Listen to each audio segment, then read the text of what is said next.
अस्सलाम वालेकुम। मेरा नाम राय नज़र है, राय नज़र है। और आप मेरा वीलॉग देख रहे हैं जिसका नाम है RNH स्पॉटलाइट। पाकिस्तान के इलेक्शन के बाद जो उम्मीद थी कि वो बेहतरी आएगी, स्टेबिलिटी आएगी, वहाँ एक लफ्ज़ उसके लिए इस्तेमाल किया जा रहा है जो बिल्कुल सही है। वो है कि गड़मस मच चुका है। गड़मस का मतलब ये है कि जहाँ तक सूबे हैं वहाँ तक सिचुएशन को क्लियर है कि PK में PTI है, पंजाब में PMLN है, सिंध में पाकिस्तान पीपल्स पार्टी है, और बलूचिस्तान में आपको पता ही है वो जो एक उनके कबायली सिचुएशन होती है वही है। लेकिन जो वफाक है वहाँ सिचुएशन इस तरह है कि जब तक दो बड़ी पार्टी आपस में न मिले वो कोई हुकूमत नहीं बना सकती। अब इस बात पे हमें याद आता है कि एक दफ़ा साद रफ़ीक ने नेशनल असम्बली में तकरीर करते हुए कहा था कि जल्द वो सिचुएशन आने वाली है कि आप लोग हाथ में लेकर वजीर आजम की कुर्सी फिरेंगे और कोई लेने वाला नहीं होगा, क्योंकि वजीर आजम की कुर्सी के साथ ही बदनामी वाबस्ता है, नाकामी वाबस्ता है, और लोगों की नफरत वाबस्ता है। यानी ये हम अजीब किस्म के लोग हैं कि जो उस कुर्सी पे बैठ जाता है खुद ब खुद ही हम उसके एंटी हो जाते हैं, जो उसकी कुर्सी के उतर जाता है हम उसके हक में हो जाते हैं, वाह वाह के नारे लगाने शुरू कर देते हैं। तो अब इस वक्त सिचुएशन ये है कि किसी जमात की वहाँ वाज़ेह अक्सरियत नहीं है, और पाकिस्तान पीपल्स पार्टी और PMLN के दरमियान वो चल रहा है जो लखनऊ के नवाब एक दूसरे को कहा करते थे, जनाब पहले आप, पहले आप। और पहले आप के चक्कर में रेलवे स्टेशन से ट्रेन ही चली जाया करती थी। तो अब सिचुएशन ये है कि दोनों के दरमियान 3-4 मुलाकातें हो चुकी हैं, लेकिन अभी तक सिचुएशन वाज़ेह नहीं है। और लगता ये है कि ये वजारत उज़्मा नहीं है, एक भारी पत्थर है जो सब चूम के वहीं रखना चाहते हैं, और दूसरे लफ्ज़ों में एस्टेब्लिशमेंट को कह रहे हैं कि जनाब चूँकि गड़बस आप ही का क्रिएट करता है तो जनाब आप ही इसका कोई इलाज करें। तो जब गड़बस एक ख़ास हद से निकलता है तो पाकिस्तान की तारीख बताती है कि उसी में से फिर मार्शल लॉ जन्म लिया करता है, एमरजेंसी जन्म लिया करती है। तो क्या हम उसी तरफ बढ़ रहे हैं? तो बज़ाहिर इस वक्त पाकिस्तान में जब मैं आपसे बात कर रहा हूँ तो जो सोशल मीडिया है वो स्लो डाउन हो चुका है, जिसका मतलब ये है कि हालात जो है वो कंट्रोल करने की कोशिश की जा रही है लेकिन वो हो नहीं रहे। और इसमें अजीब बात यह है कि पता नहीं हम किस लोगों ने इन इलेक्शन की एस्टैब्लिशमेंट के हवाले से निगरानी की है कि वो बिल्कुल इनके हाथों से निकल चुके हैं। और हालत ये है कि जो PTI के इलेक्टेड क्लाउन है जिसमें वो लतीफ़ खोसा भी है, वो कह रहा है ना हम हुकूमत चलने देंगे ना हम इकॉनमी चलने देंगे, और खौफनाक बात जो उसने की उसने कहा ना हम रियासत चलने देंगे। तो पता नहीं इस पे भी कान खड़े नहीं होते रियासत के, तो फिर क्या होता है? फिर उसके बाद आपने देखा कि जो रावलपिंडी का जो कमिश्नर है, जो शक्ल से ही लग रहा है कि 2 नंबरी की भी आला तरीन शक्ल है, वो किसी एक प्रॉपर्टी टाइकून के कहने पे सामने आया और उसने बड़ा रास्त चीफ जस्टिस पे इल्ज़ाम लगा दिए, क्योंकि चीफ जस्टिस साहब जो है वो उसकी बात मान नहीं रहे। तो अब ये ब्लैकमेलिंग पे उतर आ गए। जबकि जब थोड़ी देर गुजरी तो पता चला कि ये हजरत तो खुद हनी ट्रैप हुए हैं, और इनको जो एक ख़ास फ्लैट है उसमें फिल्मबंदी हो चुकी है, और इसको कहा गया है कि भैया ये बात करो कि जनाब इलेक्शन रिग हुए हैं और पिंडी के सारे इलेक्शन मेरे कहने पे रिग हुए हैं, तो वरना हम वो जो आपकी खुफिया वीडियो है वो हम सबको जारी कर देते हैं जिसमें आप मौज मेला बना रहे हैं। तो जनाब वो वीडियो तो खैर आ ही जाएगी, क्योंकि वो बहरहाल जिन हाथों तक पहुंच चुकी है, वो इसके बावजूद के बाद जो दूसरे आरओज थे वो भी रात गए, लाइन पे आए और प्रेस कॉन्फ्रेंस उन्होंने की और उन्होंने कहा कि जी ये इंसान बकवास कर रहा है और सिर्फ इसके रिटायरमेंट में 15 दिन रह गए थे और इसने कहा मेरा तो उड़ जाता कुछ नहीं, जा जा तो मैं रहा हूँ। और री हायरिंग या री रिक्रूटमेंट का जो प्रोसेस है तो शहबाज शरीफ अपने दौर हुकूमत में ही ख़त्म कर दिया गया है। बाय द वे इसके इसके दौर में भी जो हेड बन जाते थे एक दफ़ा किसी इदारे के, वो 3-3 4-4 एक्सटेंशन ले जाते थे। फिर बाद में पता नहीं अल्लाह अल्लाह के बंदे को क्या ख्याल आया, इसने खुद ही उसमें भी पाबंदी लगाई। तो उसे पता था पिंडी के जो भोंपू है कमिश्नर के जनाब, मैं तो अब 15 दिन बाद जाने वाला हूँ, तो क्यों ना हीरोगिरी कर जाऊँ। और एग्जैक्टली वही हुआ। उसके बाद जैसे मौलाना साहब की जब उन्होंने चरण जाके छुए और फिर मौलाना साहब जो मौलवी डीजल से फौरन हाय कितना नूरानी चेहरा है, जो पीटीआई के जो यूथिया और इमराडू जो उनके चलाने वाले हैं अकाउंट्स, उनमें चलना शुरू हो गया। हाय नहीं कितना सोहना चेहरा है, कितना नूरानी चेहरा है, ये तो बोलता ही सच है। ये तो अलग बात है कि 1-2 दिन वाह वाह कराने के बाद कहा कि एक नाम तो मैंने सही लिया था, वो जो दूसरा नाम है वो सही नहीं था, वो मैं गलत ले बैठा, मैं बोल गया या क्या कहा उसने, हाँ वो मुझसे मुझसे गलती से निकल गया।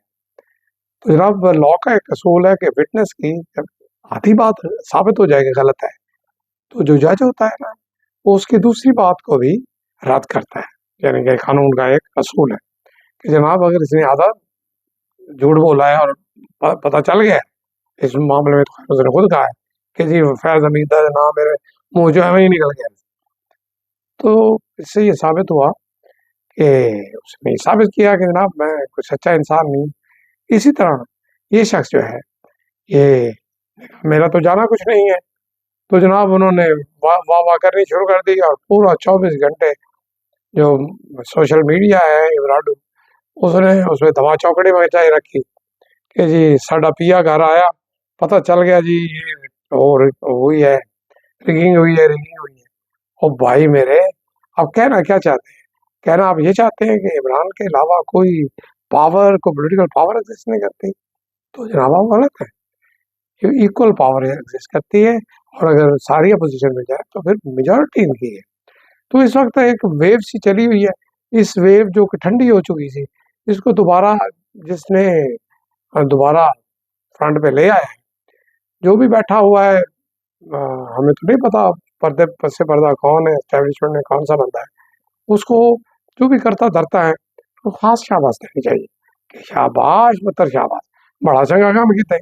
वो एक चीज लेटी सी तो उन्हें फिर उठा देता, तो बड़ा सियाना बंदा है मुमकिन है उसको वो अवार्ड वगैरह भी दे दिया जाए कि इसको अवार्ड दो यार, ये बंदा तो बड़ा ठीक है कि एक चीज दब चुकी थी इस बंदे ने फिर उठा दी, शाबाश शाबाश। और अब जो डेंजरस चीज है तो उन्होंने कहा कि हमने रियासत नहीं चलने देनी। भाई साहब वो कोई सुन रहा है? रियासत नहीं चलने देनी, इसका क्या मतलब है?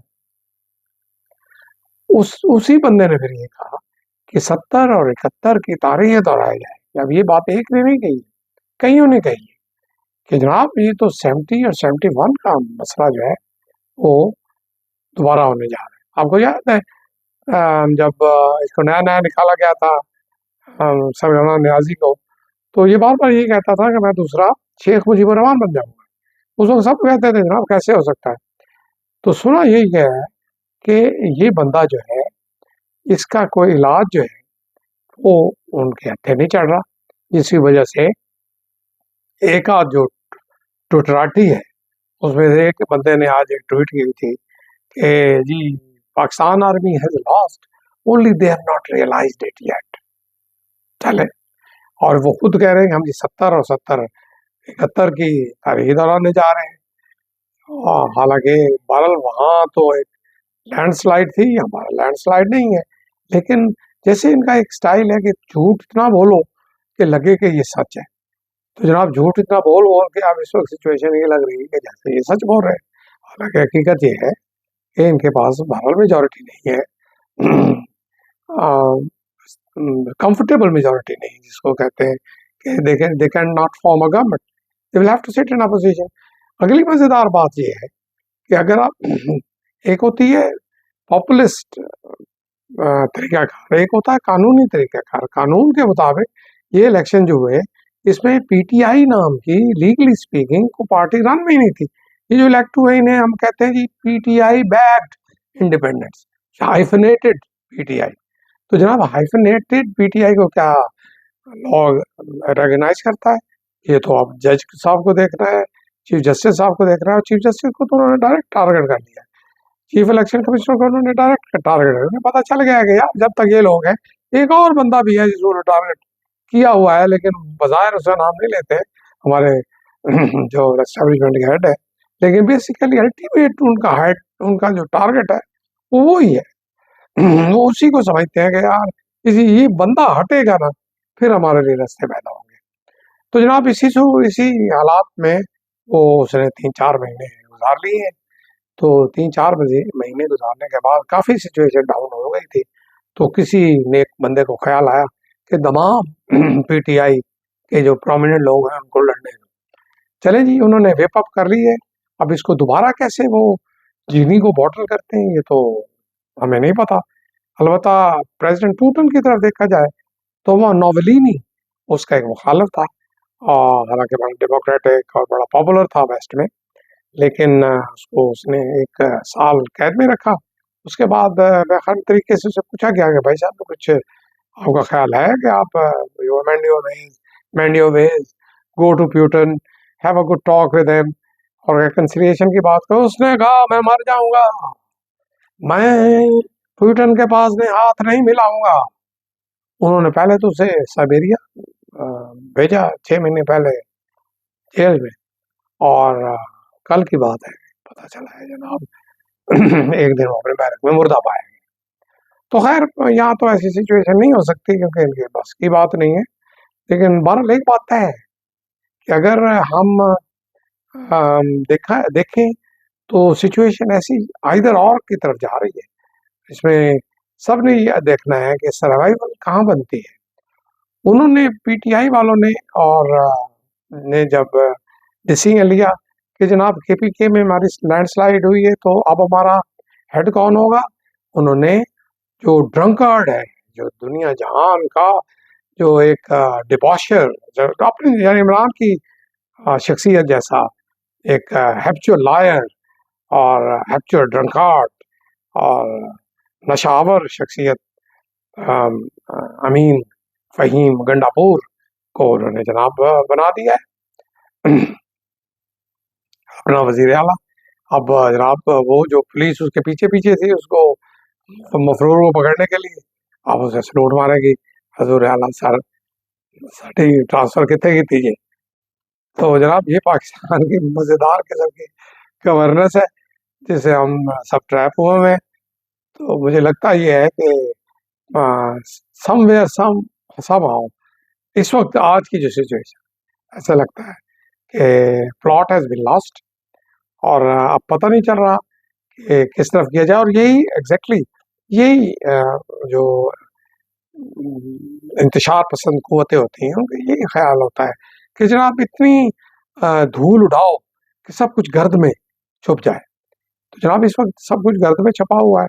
एक बात तय है कि सूबे की हद तक सिचुएशन क्लियर है, लेकिन जो कि वफाक के साथ साथ चीज़ें जुड़ी हैं, तो अगर वफाक में कोई स्ट्रॉन्ग हुकूमत नहीं बन सकती और दोनों की आपस में अंडरस्टैंडिंग नहीं हो सकती, तो फिर वक्त वही आ गया कि ले लो वज़ीर आज़म बढ़ जाओ। तो आगे से जवाब आ रहा है जनाब इनू अपने को और रखो जी, कल सन जुतियां मार के तुसी करना, तो बेहतर है इनू अपने को और रखो। तो जनाब अब देखना ये है कि आइंदा जो हफ्ता है वो इसको कैसे क्लैरिफाई करता है। नहीं करता तो फिर याद रखिए हम इमरजेंसी की तरफ जा रहे हैं। अगर इमरजेंसी ना भी हुई तो दूसरी सूरत में पाकिस्तान एक डैकेट पर मबनी मार्शल लॉ की तरफ जा रहा है। अल्लाह ना करे ऐसा हो, लेकिन लगता है कि यही होने जा रहा है। खुदा हाफिज। मेरा नाम राय नजर है और आप सुन रहे थे मेरा वीलॉग जिसका नाम है RNH स्पॉटलाइट।